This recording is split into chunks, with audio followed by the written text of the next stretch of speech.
रोमांचक है। एरोफॉल्गन सिरप खून बढ़ाए, शक्ति दे और सौंदर्य निखारे।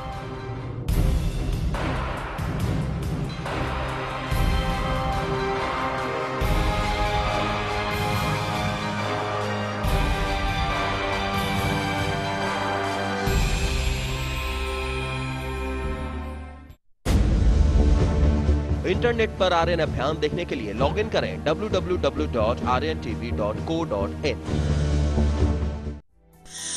दर्शकों से हमारा अनुरोध, जब आप फोन के जरिए आर्यन अभियान से जुड़ते हैं तो कृपया अपने टीवी के वॉल्यूम को म्यूट कर दें। ऐसा करने के बाद ही आपकी आवाज हम तक स्पष्ट रूप से आ सकेगी।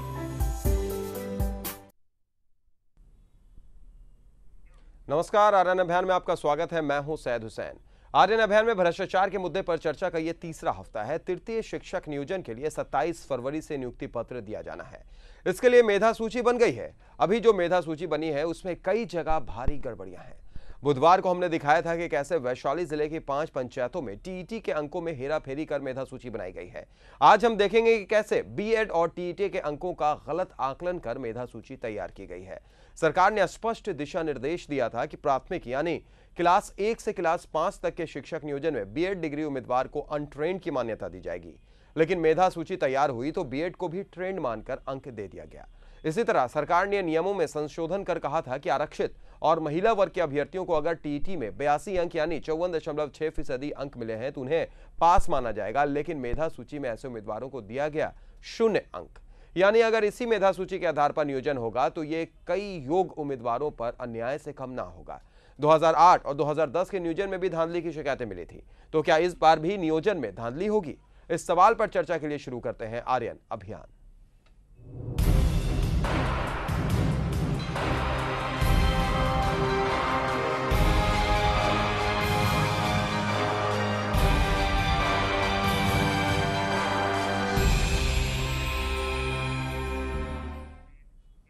तीसरे शिक्षक नियोजन में मेधा अंक का निर्धारण भी गलत तरीके से किया गया। सरकार ने 6 जुलाई 2012 को एक विज्ञप्ति जारी कर बताया था कि टीटी में जिन आरक्षित और महिला उम्मीदवारों को 150 से 82 अंक मिले हैं उन्हें पास माना जाएगा। पहले 55% अंक को पास मार्क्स माना गया था, लेकिन बाद में 54.6% को भी पास मार्क्स मंजूर कर लिया गया। लेकिन इस संशोधन के बाद भी बिहार में कई नियोजन इकाइयों ने टीईटी में 82 अंक वालों को मेरिट लिस्ट में 0 नंबर दे दिया। हम आपको मनेर प्रखंड की गड़बड़ी से कराते हैं रूबरू। प्राथमिक शिक्षण नियोजन 2012 संवर्ग अप्रशिक्षित प्रखंड मनेर प्रखंड की मेधा सूची में 198 स्थान पर है पवन कुमार को टीईटी में मिले हैं 82 अंक। पिछड़ा वर्ग कोटि में है पवन कुमार। नियम में संशोधन के बाद 82 यानी 54.6% अंक को मान लिया गया 55%। इसलिए पवन कुमार को टीईटी के आधार पर मिलने चाहिए थे 2 अंक, लेकिन पवन कुमार को टीईटी के आधार पर दिया गया 0 अंक। टीईटी में 55% से ऊपर और 70% से कम के लिए तय है 2 अंक। मेधा सूची में 200वें स्थान पर रहने वाली पूनम कुमारी को भी टीईटी में 82 अंक आने के बाद दिया 0 मार्क्स। इसी तरह पिछड़ा वर्ग कोटि के प्रसून कुमार सिंह है 209वें स्थान पर। इन्हें टीईटी में मिले 82 अंक, लेकिन मेधा सूची में 2 के बदले दिया गया 0 अंक। मनेर नगर पंचायत की मेधा सूची में भी है गलती। रिन्नी आनंद को टीईटी में मिले 54.66% अंक। इन्हें मिलने चाहिए थे 2 अंक, लेकिन दिया गया 0 अंक। नगर परिषद फुलवाड़ी शरीफ की मेधा सूची में भी ऐसी ही गड़बड़ी। 18वें स्थान पर गुलशन आरा को टीईटी में मिले हैं 54.66% अंक। नियम में संशोधन के बाद इन्हें मिलने चाहिए थे 2 अंक, लेकिन दिया गया 0 अंक। यानी कई उम्मीदवारों को योग्यता के बाद भी कम अंक दिए गए। ऐसे में तो उनको मेधा सूची में सही स्थान नहीं मिल पाया।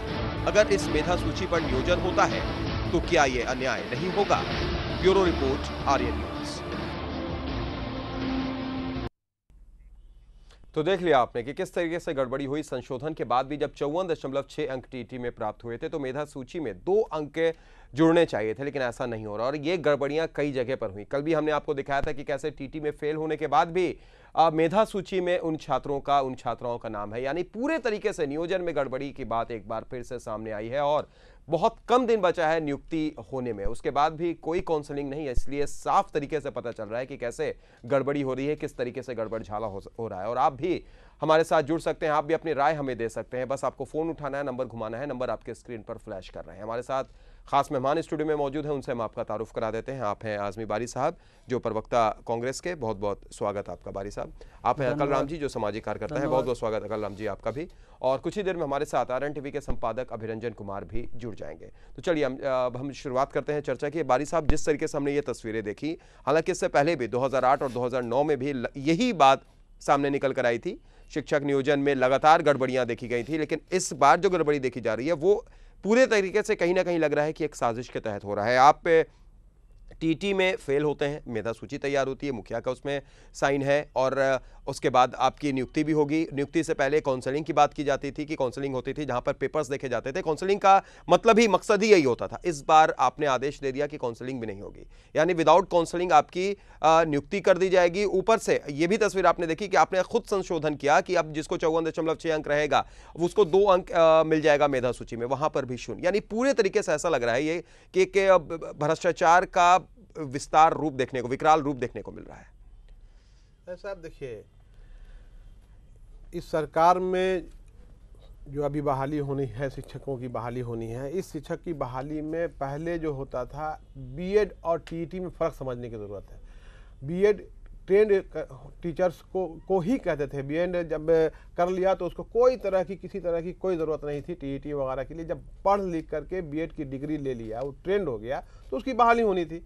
लेकिन टीईटी निकाला और टीईटी और बीएड के बीच में ही घपला हो रहा है। जितनी कहानी आप आ रहे हैं वो यही हो रहा है। अब जो टीईटी के माध्यम से कभी 25 तरह की, आज से जब से इन्होंने टीईटी निकाला है उस वक्त से लेके हम देख रहे हैं कि 25 तरह का संशोधन हुआ है। हर संशोधन में बड़ी गड़बड़ियां हो रही हैं, बहुत बड़ा भ्रष्टाचार हो रहा है, और ऐसे ऐसे टीचर्स कोई बहाली हो रही है जिसकी कोई अपनी कोई सलाहियत उसमें नहीं है।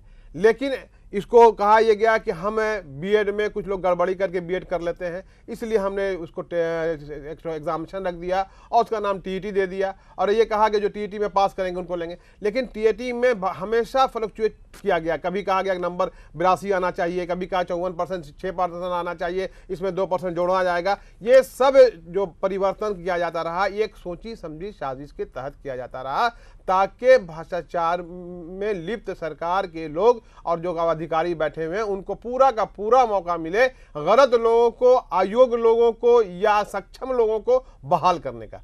और इस बहाली के लिए ही ये लोग इस तरह का काम कर रहे हैं। हमने देखा 14,000 अल्पसंख्यकों को उर्दू की टीचर की बहाली होनी थी, उसके बाद उन्होंने कहा 50% उर्दू का मामला ला दिया। फिर एक मीटिंग हुई बिहार विधान परिषद में डिप्टी चेयरमैन के यहाँ, वहाँ कहा कि नहीं, ये मामला नहीं होगा, और उसके बाद 4,000 बहाली हुई। 8,000 टीचरों की बहाली अब तक नहीं हुई है।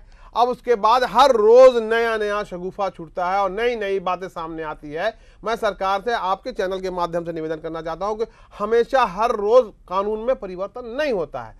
कानून एक ठो बना दीजिए, उस पर स्टैंड कीजिए, लेकिन चूंकि कानून बनाया ही जा रहा है इसलिए कि भ्रष्टाचार किया जा सके और भ्रष्टाचार में जो लिप्त अफसरों हैं उनको एक मौका दिया जाए कानून में परिवर्तन कर करके। कभी कहा जाए 54%, कभी 52%, इसी 54 और 52% के बीच में ये खेल जो आप देख रहे हैं, पूरा का पूरा खेल यही हो रहा है। फुलवारी शरीफ की जो शगुफ्ता परवीन है, गुलशन आरा है, उनका भी जो मामला है एकदम क्लियर मामला था, कहीं उसमें कोई नहीं था। उनको 2 पॉइंट देकर करके उनकी नियुक्ति पत्र दे देनी चाहिए थी या उनको योग्य घोषित किया जाना चाहिए था। लेकिन एक सूची बना करके कुछ लोगों को अयोग्य घोषित कर दिया गया। अब वो अपना पूरा फाइल और सर्टिफिकेट लेकर करके कभी ब्लॉक अफसर के यहाँ, कभी बीडीओ के यहाँ, कभी मुखिया के यहाँ, और कभी डिस्ट्रिक्ट बोर्ड के मेंबर के यहाँ, डिस्ट्रिक्ट बोर्ड के चेयरमैन के यहाँ, या नेताओं और दूसरे अफसरों के यहाँ घूम रहा है। कोई कह रहा है 50,000 ले लो, मेरा काम कर दो, कोई कह रहा लाख रुपया ले लो, कर, यहाँ तक के 10-10 लाख रुपए का ऑफर लोग दे रहे हैं और ये कह रहे हैं कि मुझे बहाली करवा दो किसी भी तरह से। आप तो जान के ये हैरत होगी कि बहुत से लोगों ने सर्टिफिकेट में भी उसको स्कैन कर करके उसमें नाम दे कर करके बदल कर करके उसके बाद इस तरह का काम किया है और इस तरह के काम कर करके वो बाज़ाब्ते बहाली सर्टिफिकेट ले चुके हैं। तो ये सरकार कहीं भी किसी भी तरह से भ्रष्टाचार को समाप्त नहीं करना चाहती है और ये सरकार किसी भी नहीं तरह चाहती है कि योग्य टीचर, ऐसे टीचर बहाल हो जिस टीचर के माध्यम से पढ़ाने बच्चे पढ़ सके, वंचित वर्ग पढ़ सके, क्योंकि यहाँ पर वंचित ही वर्ग जाता है सरकारी स्कूल में ज़्यादा। बहुत अच्छा शब्द का प्रयोग किया आपने, वंचित वर्ग के बच्चे पढ़ सके और भविष्य में कुछ अच्छा कर सके। बिल्कुल अकल जी, हम आपके पास भी आएंगे, लेकिन उससे पहले एक दर्शक हमारे साथ जुड़ गए हैं पटना से, कुमार संभव है। स्वागत है संभव जी आपका आरएन अभियान में, क्या कहना चाहेंगे आप? जी सर, हमने 2 ही जगह अप्लाई किया है सर, तो क्या कि हम लोग को होगा या नहीं होगा? 2 जगह आपने अप्लाई किया है, यानी आपको टीटी में अंक कितने आए हैं संभव जी? टीटी में सर तो मेरा 90 नंबर है। जी बिल्कुल, अगर टीटी में आपका 90 नंबर है तो मेधा सूची में आपका नाम जरूर होना चाहिए था। जी सर। चलिए, बहुत बहुत शुक्रिया हमारे साथ जुड़ने के लिए और अपनी बात रखने के लिए। तो एक दर्शक जिन्होंने साफ तौर पे कह दिया कि 90 अंक हैं कुमार अकलराम जी, और उसके बाद भी वो इस दुविधा में है कि उनका होगा या नहीं होगा। क्या चल रहा है, ये किस तरीके से भ्रष्टाचार फैल रहा है? सबसे पहले तो मैं आर्यन टीवी को बहुत बहुत धन्यवाद और बधाई देना चाहता हूं कि इस भ्रष्टाचारी सरकार के विरुद्ध भ्रष्टाचार अभियान शुरू किया है, और खास करके शिक्षा से संबंधित जो भ्रष्टाचार संबंधी विषय ने आपने चुना है, इसके लिए मैं बहुत बहुत धन्यवाद देना चाहता हूं सभी टीम को। सबसे पहली बात है कि अगर वर्तमान को समझना चाहते हैं तो आपको इतिहास को समझना चाहिए। अभी अभी जो बहाली प्रक्रिया चल रही है 1.25 लाख शिक्षकों की नियोजन की, तो मात्र 16 शिक्षकों की बहाली में जब ऊंचे स्तर के पदाधिकारी अपने स्तर से भ्रष्टाचार का एक नमूना पेश किया, उससे आप आकलन कर सकते हैं कि ये सरकार भ्रष्टाचार को किस तरह से बढ़ावा देता है, खास करके शिक्षकों के नियोजन में। ये ऐसा भ्रष्टाचार तो हर विभाग में है, लेकिन सबसे ज्यादा अगर भ्रष्टाचार की बात करेंगे तो वो शिक्षकों की बहाली में है। मैं एक उदाहरण प्रस्तुत करना चाहूंगा। अभी अभी पिछले साल में मात्र 16 शिक्षकों की बहाली हुई थी सिमुलतल्ला आवासीय विद्यालय में, जो माननीय मुख्यमंत्री जी का ड्रीम प्रोजेक्ट था।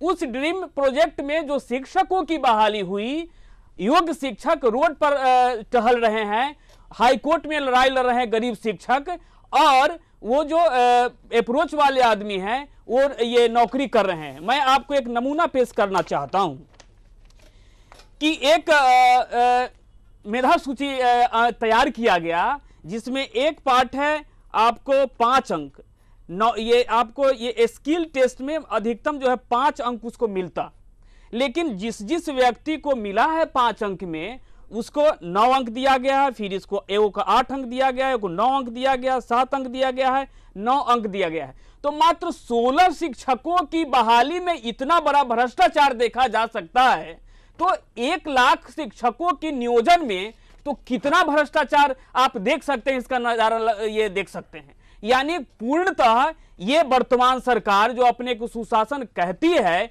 वो पूर्णतः शिक्षा को बर्बाद करने पर लगी हुई है, और गरीब को और गरीब बनाओ, शिक्षा को ध्वस्त कर दो, ये इनका मंशा है। अभी जो आपने जो भी ये दिया वो 100% सही है। मेरा एक लड़का हमको कहा कि सर हमको फोन पर कहा जा रहा है कि इतना पैसा दो तो तुम्हारा बहाली हो जाएगा, तो मैंने कहा कि भ्रष्टाचार में तुम शामिल नहीं हो, तुम्हारे पास एबिलिटी है, तुम योग्य शिक्षक हो सकते हो, दूसरे डिपार्टमेंट भी जा सकते हो। तो कहने का मतलब कि पिछले बार जो 34,540 की शिक्षकों की बहाली हुई थी, उसमें रोस्टर गलत तरीके से तैयार किया गया।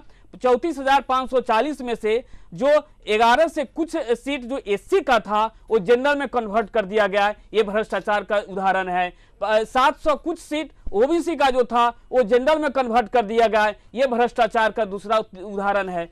पिछला जो ये नियोजन शिक्षकों की बहाली हुई थी कि जिस सब्जेक्ट में रिजर्व कैटेगरी के लोग अप्लाई किए उसको जनरल कर दिया गया, जिस सब्जेक्ट में एससी एसटी के लोग अप्लाई नहीं किए उसको रिजर्व कर दिया गया, उसको वैकेंट कर दिया गया। That means there are different types of corruption in teacher शिक्षक नियोजन। तो बहुत सारी बातें हैं जिसको आप समझ सकते हैं कि ये वर्तमान सरकार भ्रष्टाचार में पूरा व्याप्त है, खासकर शिक्षा क्षेत्र में तो और शिक्षा क्षेत्र में पूरे तरीके से। और यही बात जैसे इन्होंने कहा, बिल्कुल बारिश साहब, इस बात को भी हम मानते हैं कि 16 लोगों की, और हमने भी जो एक फहरिस्त पिछली बार दिखाई थी वो एक ही प्रखंड की बात थी जहां पर इस तरीके से धांधली हुई थी। एक प्रखंड के अंदर में इन्होंने 16 लोग की बात कही, हमने देखा था कि उस फहरिस्त में 16 या 17 लोग सही थे, बाकी सबकी उसी तरीके से हुई थी। यानी अगर बिल्कुल पूरी तरीके से अगर बात देखा जाए, एक दर्शक जो जुड़े उन्होंने भी इसी बात को कहा कि मेरे 90 अंक है लेकिन मुझे पता नहीं है कि मैं योग हूं या नहीं।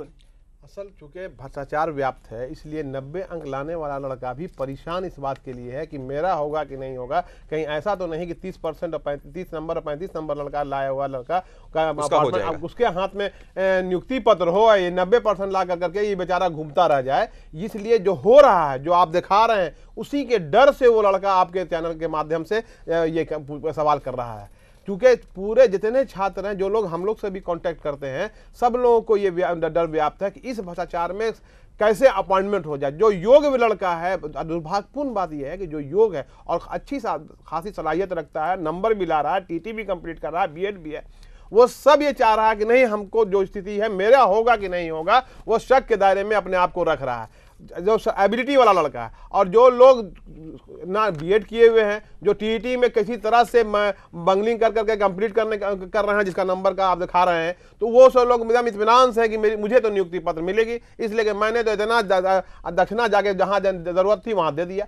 तो जिस दिन से टीचरों की बहाली नीतीश सरकार आई थी, उन्होंने टीचरों की बहाली की थी, तो टीचरों की बहाली स्वीपर से ज़्यादा खराब स्थिति में की है। कोई भी देश में टीचर की बहाली के बाद टीचर का वेतन 4,000 रुपया नहीं हो सकता है, लेकिन उन्होंने एक मास स्केल पर 4,000 की बहाली कर दी और उसका नतीजा हुआ कि इतिहास में पहला मुख्यमंत्री बिहार का था जो बिहार में घूमने की स्थिति में नहीं था, जहां जाते थे वहां शिक्षकों का विरोध का सामना उनको करना पड़ता था। चलिए, बिल्कुल। तो स्वीपर के हिसाब से नौकरी कर दी शिक्षकों के भी। आजमी बारी साहब का ये आरोप। फिलहाल एक दर्शक हमारे साथ जुड़ गए हैं, मदन है मधुबनी से। स्वागत है मदन जी, क्या कहना चाहेंगे आप? जी सर, सबसे पहले तो ये कहना चाहेंगे कि बिहार में जो सुशासन है जी, वो पीके शाही और ये नीतीश कुमार जी के लिए है, और जो अफसरशाही है वहाँ उनके लिए है। आम जनता और हम लोगों को कहाँ है सुशासन जी? यहाँ तो भ्रष्टाचार ही भ्रष्टाचार। खास करके शिक्षा के क्षेत्र में हम सर तीनों में पास हैं, मिडिल, प्राइमरी और उच्चतर माध्यमिक। जी, तो क्या आपका मेधा सूची में नाम है? मेगा सूची में नाम है, लेकिन पंचायत वाला में कई जगह मेरा नाम नहीं है जी। चलिए, बहुत बहुत शुक्रिया हमारे साथ जुड़ने के लिए और अपनी बात रखने के लिए। तो देखा आपने कि कई जगह तीनों ही परीक्षा में पास होने के बाद कह रहे हैं कि पंचायत वाले में मेरा नाम ही नहीं है। क्योंकि ये शिक्षक नियोजन का जो शुरुआती है वो भ्रष्टाचार से शुरुआत होती है। पहला कि आपने सबों को कह दिया कि ट्रेन अनट्रेन दोनों को परीक्षा लेंगे, सब पास कर गए। पास कैसे हुआ आप समझ सकते हैं कि किस तरह से पर्चा लीक आउट हुआ। वही गलती हुई। गलती तो वहीं से शुरुआत होती है। दोनों के परीक्षा दूसरी बात, फिर तो ट्रेन के सर्टिफिकेट को खत्म कर देना चाहिए था। ये जो बीएड का कॉलेज खुल रहा है और बीएड में जो पास किए हुए थे उन लोगों को समाप्त कर देना चाहिए। इसकी कोई जरूरत नहीं है, हम सबको यानी कहीं ना कहीं वहीं पर सबसे बड़ी स्टार्टिंग ट्रेंड। ये सेंटेंस बहुत गलत है बिहार सरकार का या सरकार का, बता कि ट्रेंड और अनट्रेंड दोनों को परीक्षा देना पड़ेगा। तो what is the meaning of the trained teacher? बिल्कुल बिल्कुल सही कहा। और भ्रष्टाचार का प्रमाण मैं बताता हूं कि अभी तक हिंदुस्तान में कोई ऐसे बहाली नहीं हुई है कि मेधा सूची जारी करने के बाद वो आपत्ति दर्ज कराती है। आपत्ति दर्ज कराने का मतलब कि मैं गड़बड़ी किया हूं, अगर आपसे पकड़ा गए तो ठीक है, नहीं तो हम तो वरी हो गए।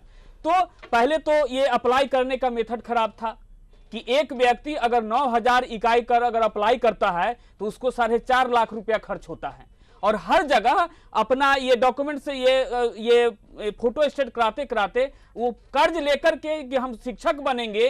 वो अभी जो गरीब लड़का 5 रुपए सैकड़ा लेकर के फॉर्म भरा, वो अंधकार में जी रहा है और वो ऋण से भी दब गया, शिक्षक भी नहीं बन पाया। कोई ऐसे शिक्षक है कि उसका अगुआ भी घूर गया कि नहीं आप हम नियोजित में हम नहीं नियोजित टीचर से नहीं ये शादी करेंगे, इसलिए कि अगर नियोजित शिक्षक हो भी जाते हो तो समय पर तुमको 5,000 रुपया नहीं मिल सकता है। माने दुकानदार भी राशन नहीं दे सकता है, चाय नहीं दे सकता है। बिल्कुल इस तरह के शिक्षकों की स्थिति है जो शिक्षकों की स्थिति सही कह रहे हैं। भ्रष्टाचार तो पूरा भ्रष्टाचार है। फिलहाल एक दर्शक हमारे साथ पटना से अमितेश जुड़ गए हैं। स्वागत है अमितेश जी, आर्यन अभियान में, क्या कहेंगे आप? सर, मेरा ये कहना है कि जैसे विज्ञप्ति इन्होंने दिया कि पहले ट्रेन टीचरों की बहाली की जाएगी जी, और अगर टीटी की बात की जाए तो टीटी में करीब 26,000 ही ऐसे अभ्यर्थी हैं जो ट्रेंड हैं जी। तो क्या सारे ट्रेंड अभ्यर्थी को यह मान लेना चाहिए कि उनकी नियुक्ति हो जाएगी, क्योंकि 1 लाख से ज्यादा की नियुक्ति होनी है जी? तो क्या ये हमें मान लेना चाहिए कि अगर हम ट्रेंड हैं और हम टीटी में भी पास हैं तो क्या हमारी नियुक्ति संभव है? बिल्कुल बिल्कुल उम्मीद, सही कहा आपने, निश्चित तौर पर। बहुत बहुत शुक्रिया हमारे साथ जुड़ने के लिए और अपनी बात रखने के लिए। और अब इस चर्चा को दिशा और दशा देने के लिए हमारे साथ जुड़ गए आरएन टीवी के संपादक अभिरंजन कुमार। अभिरंजन जी, सबसे पहले हम स्वागत करते हैं आरएन अभियान में। और आप देख रहे होंगे कि किस तरीके से कई दर्शक हमारे साथ जुड़ रहे हैं। हम चर्चा यहाँ पर कर रहे हैं और दर्शकों का, यानी हम अभ्यर्थी कहें तो गलत नहीं होगा, जो अभ्यर्थी हमारे साथ जुड़ रहे हैं वो ये कह रहे हैं, वो खुद कंफ्यूज हैं कि एक कह रहे हैं कि मेरे पास 90 अंक हासिल है, लेकिन मुझे समझ में नहीं आ रहा है कि मेरी नियुक्ति होगी कि नहीं होगी, क्योंकि कई ऐसे लोगों की नियुक्ति हो गई है जो फेल है और मेरा नाम मेधा सूची में भी नहीं है। और हमारे साथ जो चर्चा हुई, वो चर्चा के दौरान यह निष्कर्ष निकलकर सामने आ रहा है कि शायद ये जो शिक्षक जाएंगे पढ़ाने के लिए वो सरकारी स्कूल में जाएंगे, उस सरकारी स्कूल में जहां पर आप हमेशा जैसे कहते भी रहते हैं कि वंचित वर्ग के बच्चे पढ़ते हैं, तो क्या उनको पढ़ने ही नहीं दिया जाए, इस वजह से इस तरीके की बहाली हो रही है और ऐसा भ्रष्टाचार फैला हुआ है? नहीं, देखिए, निश्चित रूप से मैंने कल भी कहा था, मैं बार बार कह रहा हूं कि जो लोग हमारे राज्य की पॉलिसीज तय कर रहे हैं, जो लोग हमारे देश की पॉलिसी तय कर रहे हैं, जो लोग बच्चों के भविष्य का फैसला कर रहे हैं, जो लोग नौजवानों को रोजगार देने की जिम्मेदारी जिनके ऊपर है, जो लोग देश की शिक्षा नीति तय कर रहे हैं, वे फेल लोग हैं। और ऐसे फेल मैं उनको इसलिए कहा करता हूं क्योंकि मैं उनको पास तब मानता जब उनकी नीतियों की वजह से, उनके प्रयासों की वजह से हमारे बच्चों का भविष्य बेहतर होता, हमारे स्कूलों के हालात बेहतर होते, हमारे शिक्षकों में जो नाराजगी देखी जाती है वो नाराजगी जरा कम होती, तो मैं उनको पास मानता। लेकिन वे फेल लोग हैं। फेल मैंने बार बार कहा है कि इसलिए नहीं कि कोई आईएएस की परीक्षा टॉप कर गया और वो बहुत मेधावी व्यक्ति है, मैं नहीं मानता। कोई आईपीएस में आ गया और किसी जिले का एसपी बन गया और किसी जिले का डीएम बन गया और किसी विभाग में जाकर सचिव बन गया या भारत का या बिहार का मंत्री बन गया, तो मैं उसको पास नहीं मानता हूं। बात सीधी सी ये है कि समाज ने आपको जो जिम्मेदारी दी है, पास वो उस तरह की परीक्षाओं में तो किताबी कीड़े जो 24 घंटे किताबों में आंख फोड़ते रहते हैं, जो रट्टू तोते होते हैं, दिन दिन भर 24 घंटे रट्टा मारते हैं, वे लोग पास कर जाते हैं। तो वो तो पूरी प्रोसेस ही गलत है। और उस तरह की रटंत विद्या के सहारे हमारे डीएम साहब, हमारे एसपी साहब जो है अलग अलग जिलों में प्रमुख पोजीशन लेकर पहुंच गए हैं। जो सचिव हैं, जो मंत्री हैं, वो सारे लोग इस तरह के रट्टू तोते रहे होंगे अपने छात्र जीवन में। मैं उनको पास तब मानूंगा जो समाज ने उनको जिम्मेदारी दी है, राष्ट्र ने उनको जो जिम्मेदारी दी है, जो राज्य ने उनको जिम्मेदारी दी है, उस जिम्मेदारी पर जब वो खरे उतरेंगे तब मैं उनको पास मानूंगा। और मुझे लगता है कि बिहार की और हिंदुस्तान की जनता मेरी इस थ्योरी से बिल्कुल सहमत होगी। अब मैं आपको कहता हूं कि इस तरह के फेल लोग हमारे बच्चों को फेल कर देते हैं, इस तरह के फेल लोग हमारे शिक्षकों को फेल कर देंगे। आप इनसे किसी को पास कराने की उम्मीद मत कीजिए, ये हमारे देश को फेल कर रहे हैं। आज हमारा देश जो है मानव विकास सूचकांक में अगर कहीं 134वें 35वें नंबर पर होता है दुनिया के 200 देशों में, तो आप सोचिए ये हमारे देश को पास नहीं करा सकते, ये हमारे राज्य को पास नहीं करा सकते, इसीलिए ये हमारे बच्चों को भी पास नहीं करा सकते, ये हमारे शिक्षकों को भी पास नहीं करा सकते। अभी मधुबनी से देखिए मदन ने फोन किया, हम तो सोच रहे थे कि कुछ मामले होंगे, लेकिन ये जब से हमने किया है आप देखिए कितने सारे लोग हमें कॉल करके बता रहे हैं कि उनके साथ भी घपला हो गया। और मैं आपको बताऊं कि जो टीईटी परीक्षा हुई है, टीईटी परीक्षा की जो मेधा सूची एक तैयार की गई है, वहां तो जो गड़बड़ हुई होगी, वहां जो क्वेश्चन आउट हुआ होगा, जो क्वेश्चन पेपर लीक हुआ होगा, जो अलग अलग नाम से फर्जी विद्यार्थियों ने परीक्षा दी होगी, जो सारा घूसखोरी का खेल ऊपर के स्तर पर चला होगा, वो सब अलग है। आप ये देखिए नियोजन इकाइयों के स्तर पर, पंचायतों के स्तर पर, प्रखंडों के स्तर पर कितनी ज्यादा धांधलियां हो रही है। और ज्यादातर हम उन्हीं मामलों को सामने ला रहे हैं जो पंचायतों और प्रखंडों और नियोजन इकाइयों के स्तर पर ये धांधलियां हो रही हैं। क्योंकि मेधा सूची में आपका नंबर कुछ है, ये पंचायत में जाकर ये बदल जाता है, आपका ग्रेस मार्क बदल जाता है, आपके नंबर बदल जाते हैं, आपके सारी चीजें बदल जाती है, अनट्रेंड जो है वो ट्रेंड हो जाता है। तो यहां पर मुझे ये लग रहा है कि जो आपके मुखिया जी हैं, जो आपके नियोजन इकाइयों में बैठे हुए अधिकारी हैं, ये सारे लोग जो हैं एक नंबर के घपलेबाज हैं, ये सारे लोग एक नंबर के घूसखोर हैं, ये बेईमान लोग हैं, जो फेल लोग हैं उनसे पैसे ले लेकर उनको पास करा रहे हैं, जो रसूखदार लोग हैं, जो दबंग लोग हैं, जो उनके अपने नाते रिश्तेदारी में कहीं से आते हैं, उनको ज्यादा मार्क्स देकर, ज्यादा ग्रेस देकर, पैसे लेकर इस तरह से उनको पास करा रहे हैं। और जो हमारे पास विद्यार्थी हैं, जो हमारे पास शिक्षक हैं, उनको वो फेल कर रहे हैं। तो मैंने इसीलिए कहा था कि आप देखो 21 लाख विद्यार्थियों में से, 21 लाख परीक्षार्थियों में से मात्र 60,000 तो उत्तीर्ण हुए। तो आपने एक ऐसा सिस्टम बनाया, एक ऐसी शिक्षा व्यवस्था बनाई जिसमें 54.6% जो कि बहुत नीचे होता है, 54.6% अंक पाने वाले बच्चों को हम बहुत मेधावी नहीं कह सकते हैं। कम से कम जो है डिस्टिंक्शन मार्क भी जो है 75% होता है। तो आप सोच लीजिए, लेकिन चलो हमने कहा आपने एक पैमाना बनाया 54.6%, मैंने मान लिया।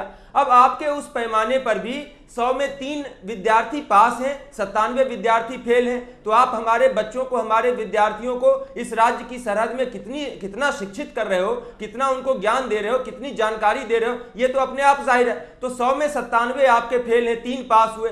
उस 3 पास में भी आप अनट्रेंड लोगों को भर दोगे, आप जो है घूस खाकर लोगों को जो है सो बेईमानी करके, चोरी करके, चकारी करके, भ्रष्टाचार करके, इस तरह की चीजों से अयोग्य उम्मीदवारों की भर्ती कर दोगे तो 3 में आपके 2 इस तरह से चले जाएंगे।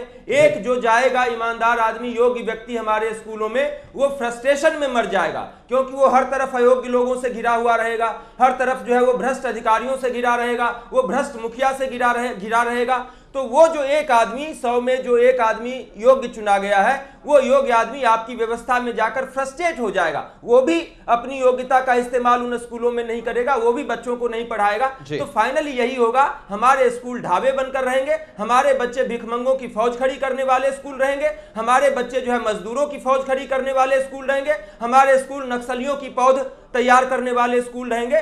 मुझे शर्म आती है, मुझे दुख होता है, मुझे फ्रस्ट्रेशन होता है, मुझे अफसोस होता है कि इस तरह की व्यवस्था बनाने वाले लोग कैसे दूरदर्शी कहलाते हैं, कैसे उनका राज सुशासन का राज कहलाता है, कैसे दुनिया भर की पत्रिकाएं उनकी फोटो छापती है। मुझे समझ में नहीं आता ये दुनिया के कौन से चिंतक हैं, कौन से पत्रकार हैं, कौन सी सरकारें हैं जिन लोगों ने हमारे राज्य की समूची शिक्षा व्यवस्था को ध्वस्त कर दिया, हमारे बच्चों का भविष्य चौपट कर दिया, जिन लोगों ने हमारे बच्चों के हाथों में पत्थर दे दिए, जिन लोगों ने हमारे बच्चों को आवारा बनाने की कसम खा रखी है, जिन लोगों ने गरीबों के बच्चों को, मजदूरों के बच्चों को की किस्मत पहले से लिख दी है कि मजदूर का बच्चा या तो मजदूर ही बनेगा या नक्सलवादी बनेगा। तो उन लोगों की इतनी जब तारीफ होती है, मुझे बहुत फ्रस्ट्रेशन होता है। बिहार की जनता को फैसला करना है। अगर आपको लगता है कि गलत हो रहा है तो आंदोलन करो, शांतिपूर्ण आंदोलन करो। बिल्कुल सही कहा आपने कि अगर गलत हो रहा है तो अपनी आवाज खुद बुलंद करनी होगी शांतिपूर्ण तरीके से। फिलहाल एक दर्शक हमारे साथ जुड़ी हुई हैं, सरिता पासवान है। स्वागत है सरिता जी, आर्यन अभियान में क्या कहना चाहेंगे आप? जी सर, धन्यवाद मैं आपको देना चाहती हूँ, मौका दिए इसके लिए। जी शुक्रिया।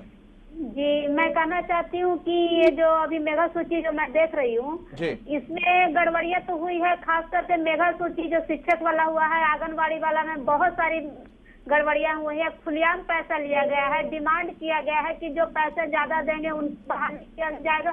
नंबर से मुझे मतलब नहीं है, नंबर आपका रहे या न रहे। और मैं आपसे मांग करना चाहती हूँ इस मीडिया चैनल्स के माध्यम से कि जो मेगा सूची तैयार किए हैं उनको सबसे पहले सस्पेंड किया जाए, इसलिए कि हजारों बच्चों का भविष्य के साथ खिलवाड़ किया गया है। और उसके बाद है जो उनसे ये भी जायजा लिया जाए कि किसके इशारा पर ऐसा किए हैं, इतना गड़बड़ियाँ की हैं। और बहुत सारी ऐसी बात है कि जो सरकार का ये मंशा है कि लोग, जनता जैसे अपना ब्लॉक से, जिला से अपना आते जाते अपना जिंदगी काटे, मैं तो अपना कुर्सी संभालूंगी। एक बात मैं शॉर्ट में ही कहना चाहती हूँ कि शिक्षा स्वास्थ्य का मखौल उड़ाया, बेरोजगार को बर्बाद किए, अनुबंध पर बहाल किए, सिर्फ अफसर को आबाद किए। चलिए, बहुत खूब सरिता जी, सही कहा आपने। बहुत बहुत शुक्रिया हमारे साथ जुड़ने के लिए और अपनी बेबाक राय रखने के लिए। तो ये दर्शकों का गुस्सा कहें या आक्रोश कहें जो सामने आ रहा है निकलकर, और हम आपको बता दें कि चर्चा लगातार जारी रहेगी। फिलहाल रुकेंगे एक छोटे से ब्रेक के लिए, ब्रेक के बाद भी चर्चा जारी रहेगी और आप अपनी राय और सुझाव हमें मेल और चिट्ठी के जरिए भी भेज सकते हैं। आप इस कार्यक्रम के बारे में अपनी राय, अपने सुझाव, अपनी समस्याएं हमें इस ईमेल आईडी पर भेज सकते हैं, feedback@aryan.tv.co.in। पत्र भेजने का पता है संपादक Aryan TV, 306 Maharaja Kameshwar complex, Fraser road, Patna 8,01,000।